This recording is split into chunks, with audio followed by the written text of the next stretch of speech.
Hey guys, it's Jessica. Thank you so much for joining us on our first Adventure Tip Friday. This is where we're going to show you all sorts of tips and tricks on how you can live a more adventurous life with your family. And I'm super excited about our first topic today because this one's a big deal for us in our family. And I'm going to talk about how you can find free or cheap adventures that you can do pretty much anywhere in the world. Now, if you've been following our family for a while, you know we are a family of 7. We've got 5 kids, and we have been traveling the world for the last 5 years. And everywhere we go, we are looking for the coolest adventurous things that we can do together. Now, obviously, we have a big family. We are not loaded, and we are looking for the best ways to do that on a budget. So we want to share with you some of the tips and tricks that we've used to help that be possible for us. Okay guys, so my first thing I want to talk about is that whether you are looking for something cool and adventurous to do just here in your hometown or you're going to the other side of the world, there are so many resources.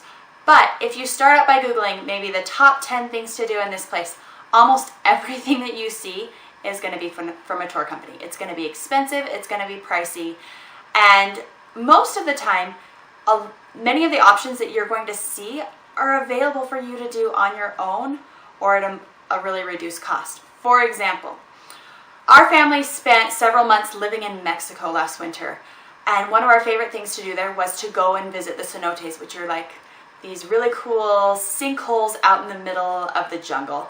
And we were just going swimming and snorkeling and diving in them, and it was awesome. Now, we would usually spend half of the day there. We'd just be letting the kids swim and just kind of hang out and do their thing. And after we spent a few hours there and everyone was nice and tired, we'd head home. Now, every time we were there, there would be several tour groups that would go through wherever place we were at. They'd spend, 30 minutes there, and then they'd head out and go do something else. Now, these tour groups are going to the same place that we're going to. We're paying like $7-8. They're going to check it out. They're trying to pack in a ton of stuff, and they're so rushed that like so many times we would see people, they're like, can we just stay a little bit longer, asking their guide that. And they couldn't because they were on this packed in day, and they paid tons of money for it. We're having a really cool, pretty similar experience to them at like 1/10 of the cost. And we have the freedom and flexibility to spend our time how we want. So instead of Googling top 10, getting inundated with tons of tour companies telling you to buy their things, here are some different searches that you can search into Google that are going to give you really cool results of awesome adventures that you can do pretty much anywhere. So things that we really recommend searching for, maybe search for if they're like the best hikes or the best parks in an area that you're going to.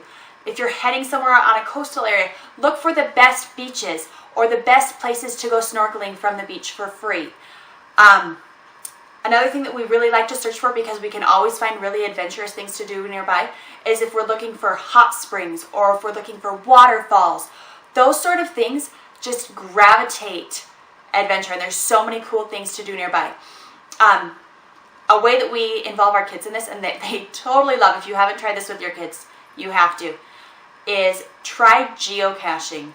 Geocaches, if you haven't done it before, it's basically people give coordinates to a hidden little treasure that they've put somewhere. And the treasures are almost always in really cool places.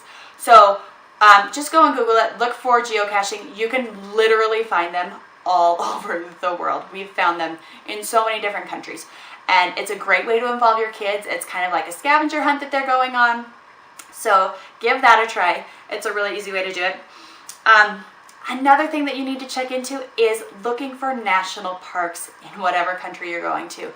National parks almost always have pretty cheap entry fees, and they just have some of the very best adventure and outdoor activities that country has to offer.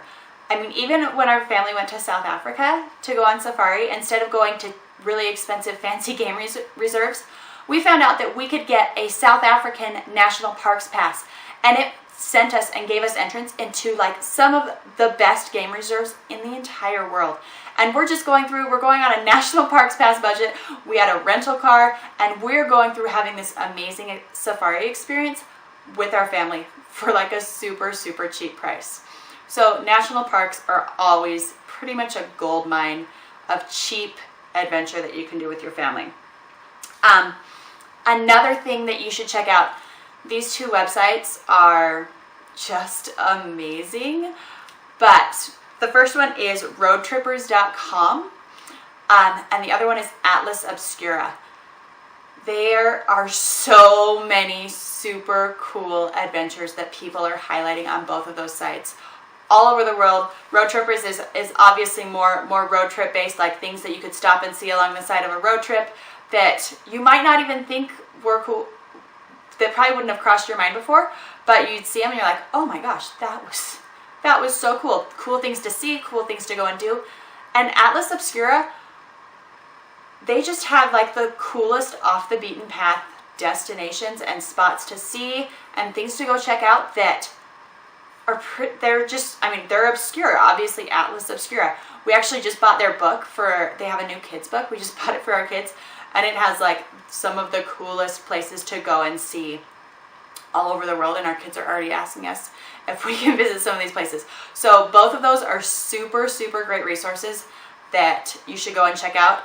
They're probably going to help you with whatever you're planning, and they're also going to make you want to go other places that you didn't even know that you wanted to visit before.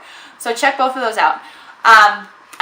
One last thing that you should probably check out is make sure that you're looking to see if there are any UNESCO heritage sites in the area that you're going. They are usually not free, but they are a lot cheaper than most of the other places in the area. So it's a good way to get like some really cool heritage. Usually they're in pretty adventurous places that are really fun to explore, especially with kids. And the price is just really a lot cheaper. So I packed in tons of information in this. We're hoping to put together a guide for you guys with all of these tips and tricks soon. But in the future, in the meantime, make sure that you join us every Tuesday for our travel tips, every Friday for our adventure tips. Sorry, I can't even talk today. But guys, remember, we've traveled the world with our 5 kids, family of 7. We've done it on a budget. We've seen amazing, adventurous, and awesome things everywhere we've done. And we're here to help you have awesome adventures and awesome experiences on your own. See you next week.